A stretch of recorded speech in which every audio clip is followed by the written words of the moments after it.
এফালে মোক কোৱা এতিয়া কি গছত উঠিছা তুমি আমলখি গছত উঠিছা দিয়া দিয়া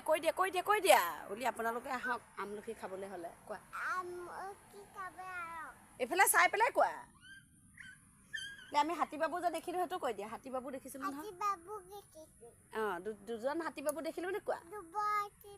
দুজন বুলি কোৱা হাতী বাবু চালে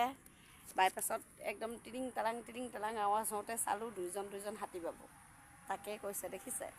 থুনুক থানাক মাতেৰে কৈছে বুজি নাপালেও আপোনালোকে বুজি ল'ব আৰু যে হাতী বাবুৰ কথা কৈছে কি নামটো হাতী বাবুৰ নামটো কৈ দিয়াচোন কৈ দিয়া এফালে মোক কৈ দিয়া লাজ কৰিছে আমাৰ ল'ৰাটো আজি আমাৰ ঘৰলৈ যাব বোলে মানে মোৰ ঘৰলৈ পেহীয়েকৰ ঘৰলৈ যাব পেহী বুলি মাতে দেই সেইকাৰণে দাঁত ঘঁহিছে খোৱাৰ পৰা উঠি দাঁত ক'ত ঘঁহিছে দিছে নাই এই লেট্ৰিনৰ টেংকিৰ ওপৰত বহি লৈছে চাওক এইটো লেট্ৰিনৰ টেংকি দেখিছে ইয়াতে দাঁত ঘঁহি আছে কি যে হ'ব কোনে চুব এতিয়া ল'ৰাটোক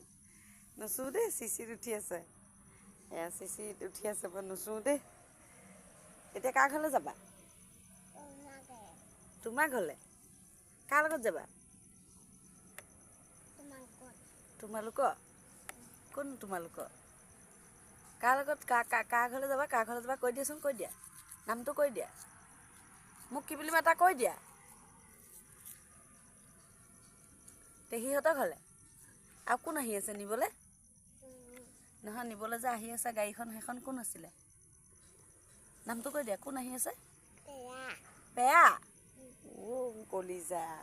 চিচ বাছডাল হ'বলৈ সেইবাৰ খাই পানী কুলু কৰি পেলাই দিয়া পেয়া আহি আছে বোলে আমাৰ ল'ৰাটো মোৰ লগত আমাৰ ঘৰলৈ যাব সেইকাৰণে আজি ৰাতিপুৱাই শুৱাৰ পৰা উঠিলে দেখিছে এয়া শুৱাৰ পৰা উঠি একদম দাঁত ঘঁহিছে এইফালে গা পা ধুই পেলাই বোলে এতিয়া আমাৰ ঘৰলৈ যাব আৰু লাজ পাইছে চোৱা লাজ পাইছোঁ এইফালে ধাননি পথাৰ আছে দেখিছে মা ঘৰৰ পিছফালে আহি গৈছোঁ ইমান গছ গছনি দেখিছেনে ইমান ধুনীয়া লাগে নহয় একদম ঠাণ্ডা দেখিছে একদম ঘনকৈ আছে যে মানে থাকি পেলাই খুব ভাল লাগে এইফালে তামোল লাগি আছে তামোল চাওক তামোল এইফালে শিমলু গছ আহঁতৰ গছ চেগুন গছ কদম গছ চব আছে কৰ পইচা দিছা 100 টকাহে দিছাচোন হে হৰি